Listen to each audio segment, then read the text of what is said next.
Since I was a kid, I was dreaming, full of dreams of one day kuwa a kind human being, ni help the poor. But life right now siwezi sema inanitreat right. It's kind of poorly na venye ni hali, I'm still young. Life si sweet kwangu though, na sweat every day ndio nione jasho na toa mingi ama inaweza kulika ndio I lick it. Still I don't have such skill. Hizo skill they can get me killed nikiweza zitumia na venye nadai kuishi miaka mamia though nikimake it. Umaskini inadai kunifanya skinny and skinnier though siwezi kimya. I'm skinny, thin and thinner, but I'm not thinner. I got big hopes hoping one day nita hope on, and from poor in cash to poor in being poorer, yani niomoke ni make it.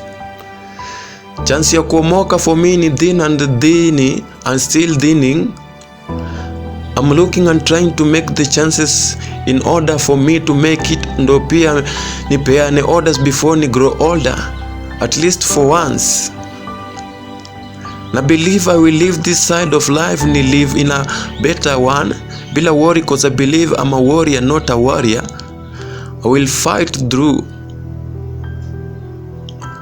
I'm patient but life nikai inadai kunifanya patient. Even a piece of mind sipati. My heart in a heart, nikithink about venye naweza pata even a bit of a bite of cash ndio ni change my life, ni make it. Life is tough and rough, but I still laugh cause the rough life made me tough. Naamini papa, mama, I will prove you one day that you saw our God to cater for a goat, greatest of all times. I'll be a God in my life, and that's not a lie. God gonna open doors. Poverty is not an extinction. One day we gonna rise. Sebastian.